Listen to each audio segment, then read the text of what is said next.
આજકાલ આપણે એક મુદ્દામાં બહુ જ સંવેદનશીલ સેન્સિટિવ થતા જઈએ છીએ અને તે છે માનવ સંબંધોનો મુદ્દો. ઘણીવાર આ પ્રશ્ન છે તે મીડિયા ઉઠાવે છે, લાંબી ચર્ચાઓ એની ઉપર થાય છે, એની ઉપર તંત્રી લેખો લખાય છે, પ્રાસંગિક લેખો લખાય છે, એની ઉપર સેમિનાર સિમ્પોઝિયા થાય છે. શું કારણ છે? આપણે જોઈએ છીએ કે ધીરે ધીરે ભારતીય સમાજની અંદર કુટુંબ સંસ્થા તૂટતી જાય છે, લગ્ન સંસ્થા તૂટતી જાય છે, ધીરે ધીરે ભાષાઓ છે તે મળતી જાય છે અને સંબંધો છે તે ધીરે ધીરે જે ગાઢ સંબંધો હતા એ આછા પાતળા થતા જાય છે, ઘસાતા જાય છે, ક્ષીણ થતા જાય છે. ત્યારે એના વિશે ચર્ચા થાય, વિચારણા થાય, ફિલ્મો બને, એના વિશે લેખો લખાય, એ બધું જ બહુ વ્યાજબી છે. શા માટે? એટલા માટે કે જીવનનું બીજું નામ જ સંબંધો અને વ્યવહારોનું જાળું છે. જીવનનું બીજું નામ જ સંબંધો છે. જન્મીએ છીએ ત્યારથી સંબંધનું જાળું આપણું શરૂ થાય છે.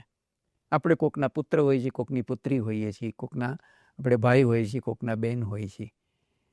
અને પછી જીવનમાં જેમ જેમ આગળ વધતા જઈએ છીએ તેમ તેમ સંબંધો આપણા વધતા જાય છે. કાકા થઈએ, કાકી થઈએ, મામા થઈએ, મામી થઈએ, ફુવા ફૈબાથી માંડી મિત્ર થઈએ, શેઠ થઈએ, નોકર થઈએ, સ્વામી થઈએ. કેવા બધા સંબંધો હોય, ગુરુ શિષ્યના હોય, જાત જાતના સંબંધો હોય. તો આ સંબંધોને ક્યાં ગ્રહણ લાગી ગયું છે? જરાક એના વિશે આપણે વિચાર કરીએ તો આપણને ખ્યાલ આવશે કે નવલકથાઓમાં પણ આપણે જોઈએ છીએ કે આ મુદ્દો આજકાલ બહુ ચર્ચામાં આવતો જાય છે, ફિલ્મોમાં ચર્ચામાં આવતો જાય છે, મીડિયામાં ચર્ચામાં આવતો જાય છે કે સંબંધના સમીકરણો બદલાવા લાગ્યા છે. હવે એક ઉદાહરણથી વાત કરીએ તો તરત તમને ખ્યાલ આવે કે અગાઉ નિસ્વાર્થ સંબંધો હતા, ગણતરી વગરના મતલબી સંબંધો હવે વધતા જાય છે. હું સંબંધ તમારી સાથે તો જ રાખું કે જો મને કશો ફાયદો થવાનો હોય. જો મને કશો ફાયદો ન થવાનો હોય તો મારે શું સંબંધ રાખવાનો? અને સંબંધોના પાછળ કેટલા બધા પ્રકાર છે. બધાની સાથે કંઈ ગાઢ અને આત્મીય સંબંધો આપણા ન હોય. કોકની સાથે ખાલી સેકન્ડ કરવાનો સંબંધ હોય, કોકની સાથે દૂરથી આમ હાથ હલાવવાનો સંબંધ હોય, કોકની સાથે માથું ધુણાવવાનો સંબંધ હોય, કોકની સાથે સ્મિત કરવાનો સંબંધ હોય, કોકની સાથે ભેટવાનો પણ સંબંધ હોય. તો સંબંધો છે એ આપણી આવી પોસ્ચરથી, શારીરિક પોસ્ચરથી ખ્યાલ આવે કે સંબંધોનું રૂપ કેવું છે. પણ જરાક વિશ્લેષણ કરીને ઊંડા ઉતરીએ તો આપણને ખ્યાલ આવશે કે સંબંધો જીવનમાં 4 પ્રકારના હોય છે. પહેલાં જે સંબંધો છે તે કુદરતી સંબંધો હોય છે, જેને આપણે લોહીના સંબંધો કહીએ છીએ. દાખલા તરીકે માતા પિતા, ભાઈ બહેન, પતિ પત્ની, આ જે સંબંધો જે છે આપણા બંધાય છે તે કુદરતી છે. બીજા જે સંબંધો છે તે એથી જુદી જાતના છે ને એ વ્યવહારિક સંબંધો છે. વ્યવહારિક સંબંધોમાં કેવું હોય છે કે દાખલા તરીકે સ્વામી અને નોકર, શેઠ અને નોકર છે, ગુરુ અને શિષ્ય છે, તો વ્યવહારના સંબંધો છે. ત્રીજી બાજુ આપણે જોઈએ છીએ કેટલાક સંબંધો ભાવનાત્મક સંબંધો હોય છે. આમ સંબંધનું કોઈ બેઝ ન હોય, આધાર ન હોય, અને છતાંય ધર્મનો ભાઈ, ધર્મની બહેન આપણે બનાવતા હોઈએ છીએ અને એવો સંબંધ ભાવનાના આધારે રાખતા હોઈએ છીએ. અને ચોથા પ્રકારનો સંબંધ છે તે વૈચારિક સંબંધ હોય છે, જ્યાં આપણા વિચારોનો મેળ મળતો હોય, જ્યાં આપણા વિચારો એક સમાન થતા હોય તો એનો એક સંબંધ બંધાય છે. દાખલા તરીકે કોકની આસ્થા છે તે મૂડીવાદમાં, કોકની સામ્યવાદમાં, કોકની ગાંધીવાદમાં, કોકની જેને કહીએ પ્રકારે એથી જુદી વાતમાં, વિચારધારામાં, એમ આપણે કોઈ વિચારધારા સાથે પણ સંબંધ બંધાતો હોય છે. બીજી રીતે જુઓ તો આપણા સંબંધો વસ્તુ સાથેના પણ હોય છે, વ્યક્તિ સાથેના પણ હોય છે, ભાવના સાથેના પણ હોય છે અને વિચાર સાથેના હોય છે. 4 પ્રકારના સંબંધો આ રીતે આપણે બાંધીએ છીએ. હવે વસ્તુ વિના આપણને ચાલતું નથી એટલે આપણો સંબંધ એની સાથે બંધાવવાનો, પણ વસ્તુ સાથેનો સંબંધ છે એમાં કઈ વૃત્તિ કામ કરે છે? આપણી તૃષ્ણા અને આપણી કામનાઓ, આપણી લિપ્સાઓ એ એની પાછળ કામરૂપ હોય છે અથવા તો કારણરૂપ હોય છે. બીજી બાજુ વ્યક્તિ સાથેના સંબંધોમાં એષણા અને આકાંક્ષાઓ છે તે એના પાયામાં હોય છે. ભાવનાના સંબંધની અંદર જે પાયામાં વસ્તુ હોય છે તે લાગણી હોય છે અને ભાવ હોય છે. અને વૈચારિક સંબંધો આપણે જે બાંધીએ છીએ તેના કેન્દ્રમાં, તેના પાયામાં માન્યતાઓ હોય છે. આપણી સાચી કે ખોટી, પણ એની માન્યતા છે તે એના પાયામાં કારણરૂપ હોય છે. હવે ક્યારેય આપણે વિચાર નથી કરતા કે આને કારણે આપણા જીવનમાં સુખ દુઃખનો અનુભવ થાય છે. આજે 4 પ્રકારના આપણે સંબંધો કીધા: વસ્તુ સાથેના, વ્યક્તિ સાથેના, ભાવના સાથેના, લાગણી અને વિચાર સાથેના. એની પાછળ જે કારણરૂપ વસ્તુઓ છે તે આપણને સુખ દુઃખની અવસ્થામાં મૂકે છે.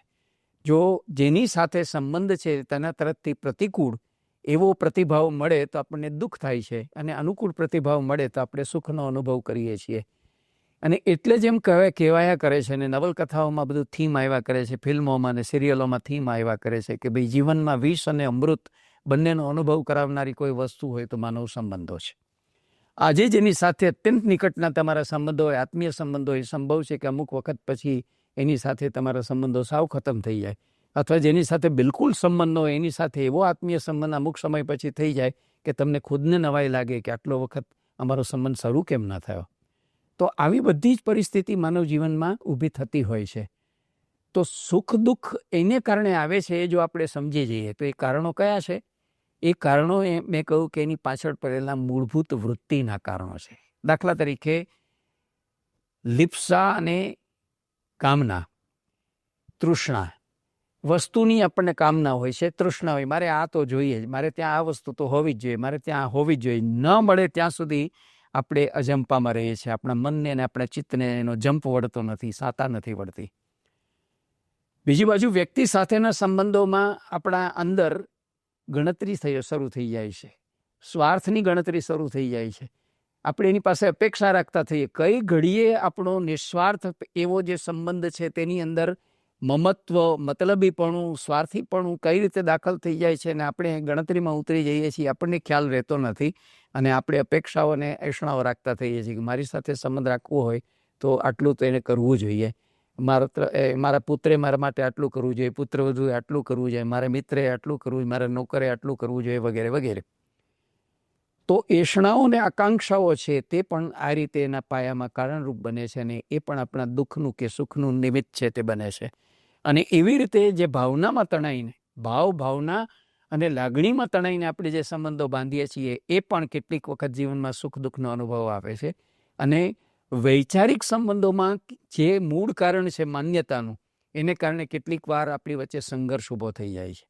બે એવા સંબંધો ઊભા થઈ જાય કે એક છે તે એક વિચારધારામાં માનતું હોય અને બીજું બીજા વિચારધારામાં માનતું હોય, તો સંબંધ હોવા છતાંય એમની વચ્ચે મતભેદ ઊભો થઈ જાય, કેટલીક વાર મનભેદ પણ ઊભો થઈ જાય, કેટલીક વાર ખટરાક પણ એની વચ્ચે ઊભો થઈ જાય અને એકબીજાને સહન ન કરી શકે. એટલે કે સહૃદયતા અને સહિષ્ણુતા સાચવી ન શકે અને એમની વચ્ચે હોટ ડિસ્કશન થઈ જાય, અથવા તો સંબંધો છે તે અત્યંત છીછરા થઈ જાય, સંબંધોમાં તિરાડ પડી જાય, બધું બને છે. આ સંબંધો છે ને, માનવ સંબંધો છે ને, કાચના વાસણ જેવા છે. એ સહેજ પણ ટકોર વાગે અથવા સહેજ ધક્કો વાગે તો એમાં તિરાડ પડતા કે એને ફૂટી જતા વાર નથી લાગતી. એટલે માનવ સંબંધો એવા છે કે જેને બહુ જ સાચવીને રાખવા પડે. તમે જેટલી અપેક્ષાઓ રાખો, જેટલી એષણાઓ રાખો, જેટલી તૃષ્ણાઓ રાખો અને જેટલી કામનાઓ રાખો, એ તમને જ પગમાં પાછી આવી અને વાગે એવી એક આખી સ્થિતિ હોય છે.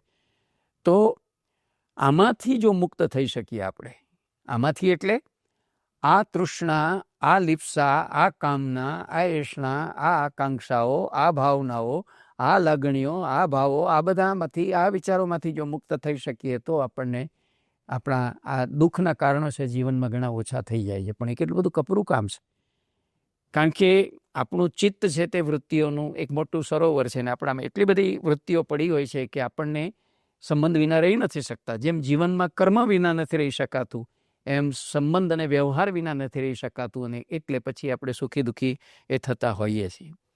તો સવાલ એ આવીને ઊભો રહેશે કે તો શું સંબંધો નકામા છે? સંબંધો નહીં રાખવા જોઈએ? જો સંબંધો દુઃખદાયક જ હોય, પીડાદાયક જ હોય, તો પછી સંબંધ શા માટે રાખવા જોઈએ? તો એનો ઉત્તર એ છે કે શક્ય જ નથી. જેવા તમે એક સામાજિક પ્રાણી તરીકે સમાજની અંદર વસો છો એટલે તમારે સંબંધમાં આવવું જ પડે છે. કારણ કે તમે જન્મ્યા ત્યારથી સંબંધોનો જે દોર ચાલુ થઈ ગયો છે એ દોર વિસ્તરતો જવાનો છે, એ વર્તુળ મોટું થતું જવાનું છે. તમે ઈચ્છો કે ન ઈચ્છો તમારે સંપર્કમાં, સંબંધમાં મુકાવવું જ પડવાનું છે, સાથે જીવવું પડવાનું છે. અને એટલે સાચી વાત એ છે કે આપણે શિક્ષણમાં પણ એ પ્રબંધ કરવો જોઈએ કે લર્નિંગ ટુ લર્ન તો બરાબર છે, લર્નિંગ ટુ નો પણ બરાબર છે, લર્નિંગ ટુ ડુ પણ બરાબર છે, લર્નિંગ ટુ બી પણ બરાબર છે, પણ લર્નિંગ ટુ લીવ ટુગેધર એ પણ આપણે શિક્ષણનો એક ઉદ્દેશ બનાવીને આપણે શીખડાવવું જોઈએ કે બીજાની સાથે, બીજા અન્ય લોકોની સાથે, એના ગમા અણગમા સાથે, એના વૈચારિક મતભેદો સાથે, એની માન્યતાઓ સાથે, એની ભાવનાઓ સાથે પણ આપણે સમાયોજન સાધવું પડે, એડજસ્ટમેન્ટ કરવું પડે ને આપણે જીવવું પડે. સંબંધો પોતે નુકસાનકારક નથી, સંબંધો પાછળની આપણી આ મૂળભૂત જે વૃત્તિઓ છે તે નુકસાનકારક છે. એટલે વૃત્તિઓ ઉપર જો નિયંત્રણ કરીએ કે કાબૂમાં લઈ લઈએ તો સંબંધો જે છે તે તમને અમૃતનો અનુભવ કરાવે, સુખનો અનુભવ કરાવે એવી પરિસ્થિતિ હોય છે. કેટલીક વાર સાવ અજાણ્યો માણસ ટ્રેનમાં પ્રવાસ કરતા હો અને સહપ્રવાસી તરીકે જે પરિચય થયો, ઓળખાણ થયો, તમારા જીવનમાં એવડો મોટો રોલ ભજવી જાય અને તમને સુખી કરી નાખે કે તમને થાય કે ઓહો, આવું તમે ક્યારે કલ્પ્યું નહોતું. પતિ પત્ની વચ્ચે વિખવાદ થયો હોય, બંને છૂટાછેડા લઈ લીધા હોય, સમય પસાર થઈ ગયો હોય, બંને હિજરાતા હોય અને છતાંય અચાનક એક ત્રીજી વ્યક્તિના જીવનમાં પ્રવેશે, આકસ્મિક રીતે પ્રવેશે અને બંનેને સાથે બેસાડીને ખાલી ચાના ઘૂંટ પીવડાવીને સાથે સાથે એકબીજાના મનની કડવાશ છે તેને ઓગાળી દે અને બંનેને ફરીથી પાછા પરસ્પર હૃદયથી જોડી આપે, એવું પણ જીવનમાં બને છે. એટલે સંબંધોમાં આપણા શાસ્ત્રોમાં તો એટલે બધી બહુ ચર્ચાઓ છે. દાખલા તરીકે એક બાજુ આપણા શાસ્ત્રો એમ કહે છે કે સંતાનો છે તે શરીર ઉપરના ગુમડા જેવા છે. પુત્રની વાત કરતાં કહે છે કે 4 પ્રકારના પુત્રો હોય છે. એક છે તે બહુ આજ્ઞાંકિત હોઈને તમને સુખ જ આપે, બીજો તમારાથી જુદો થઈ જાય, ત્રીજો જે છે તે તમને ત્રાસ આપવાનું શરૂ કરે અને ચોથો જે છે તે તમને નામોસી અને કલંક લગાડે. તો આવા ઉલ્લેખો પણ શાસ્ત્રોની અંદર છે, પણ હંમેશા એવું બને છે એવું તો છે જ નહીં. ઇતિહાસમાં અને પુરાણમાં કેટલા બધા દાખલાઓ છે કે સંતાનો સુખ પણ કેટલું આપે છે, સંતાનો આનંદ પણ કેટલો આપે છે, સંતાનો જે છે જીવનમાં સફળતા પણ કેટલી આપે છે, અમૃતનો અનુભવ એ કરાવે છે. તો કહેવાનો મતલબ એ છે કે સંબંધના સમીકરણો બદલાતા જાય અને માત્ર વ્યક્તિ વચ્ચેની વાત નથી, રાષ્ટ્ર વચ્ચેના સંબંધોનો વિચાર કરો તમે, એક એવા કસોટીની એરણ ઉપર આવી જાય છે જ્યાં તમારી ગણતરી પ્રવેશે છે, જ્યાં તમારો સ્વાર્થ પ્રવેશે છે. દાખલા તરીકે આપણે ઉદાહરણ લઈએ તો યુરોપ અમેરિકાએ શા માટે WTOની રચના કરી? એટલા માટે વર્લ્ડ ટ્રેડ ઓર્ગેનાઇઝેશન ઊભું કર્યું. પોતાના એક દેશમાંથી બીજા દેશમાં જવા માટેના વિઝા છે એ પણ એને હટાવી દીધા. આરામથી તમે ટ્રેનમાં કે પ્લેનમાં પ્રવાસ કરીને તમે જઈ શકો, બાય સી પણ તમે જઈ શકો, એવી બધી વ્યવસ્થા કરી અને જે હર્ડલ્સ અને હિન્ડ્રન્સ હતા બધા દૂર કરી દીધા. શું કામ? વેપાર વધારવા માટે. વૈશ્વિકરણનો, ગ્લોબલાઇઝેશનનો આખો કોન્સેપ્ટ જે છે યુરોપનો, તેની પાછળનો હેતુ વેપારની વૃદ્ધિ છે. પોતે જે કંઈ ઉત્પાદનો કરે છે તે બીજા દેશમાં વેચી શકે અને પોતે માલે તુજાર થઈ શકે, સમૃદ્ધ અને સંપન્ન થઈ શકે એ હેતુથી વૈશ્વિકરણનો આખો ખ્યાલ કર્યો છે. ભારતીય જે ખ્યાલ છે વસુધૈવ કુટુંબકમ, એ વસુધૈવ કુટુંબકમનો ખ્યાલ એ આપણે વૈશ્વિકરણનો ખ્યાલ નથી, ગ્લોબલાઇઝેશનના ખ્યાલમાં એ નથી પડેલું, વેપાર પડેલો છે.